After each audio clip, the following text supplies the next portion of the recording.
What's going on, guys? Today we're going to be talking about if my GoPro Hero 3 is still good to film with.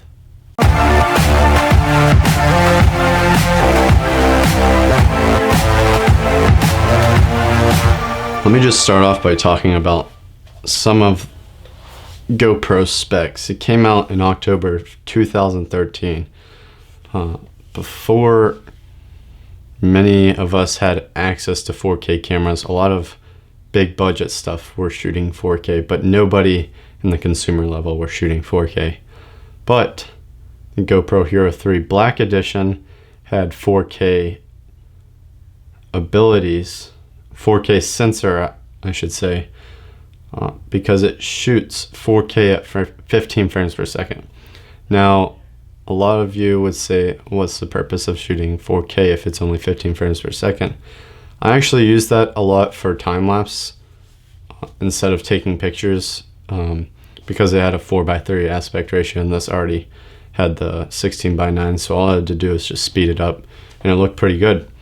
It also shoots 2K at 24 frames per second, which I actually, whenever I'm using my GoPro, I use that setting all the time, unless I want to shoot something in slow motion. Then I go down to 1080p, which is 60 frames per second, which now it's not, 60 frames per second.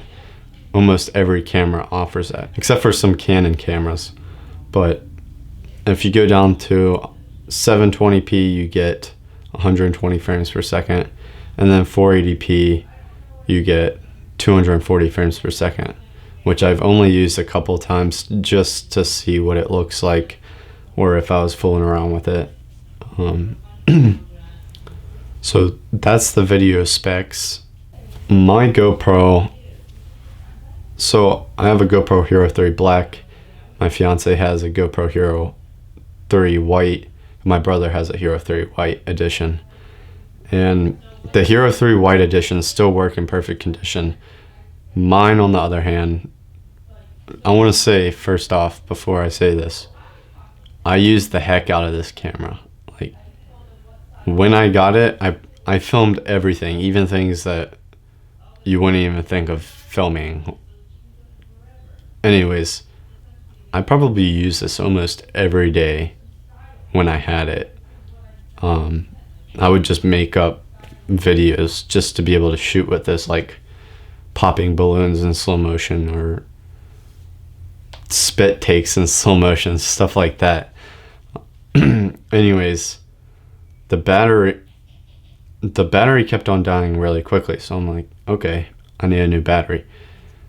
But after I got a new battery, I realized that wasn't working. So it had to have been the camera itself physically draining the battery. And I looked up, I called GoPro, I said, is there any way I can swap this for another Hero 3 Black? They said no, the warranty was expired, but they could give me $100 off a new one, which was nice, but I figured it's not a big deal. I have other GoPros, and so I actually stopped using this for a while. And just recently, not too recently, maybe the past year, I picked it up because I really needed a GoPro. So I tested it out, and the battery lasted for a full hour, which I thought was really weird. So GoPros, I think even the new ones, not just saying the old ones, are finicky with how they work, how they record, their battery lives. So the big question is, do you need to buy a new GoPro? And actually, GoPro almost went out of business because of this question. Recently, I read an article saying that GoPro was thinking about partnering or either selling their company to another company. And the main reason was because most consumers don't need a new GoPro because the footage looks good and it's built to last, unlike a lot of things built in today's society. So they were having a hard time selling new cameras because the old ones still worked really well and it fit the needs of most consumers. Of course, you have a lot of people that need the newest stuff, or filmmakers that need the highest quality stuff, so they get the new GoPros. That's a smaller group of people compared to the majority of people that are just buying it to record themselves on a road trip or surfing for fun, not people that are actually using it as a tool. So anyways, I'm gonna put some footage that I shot with this, and you can decide for yourself if this is still a good camera to use or if you need the brand new GoPro.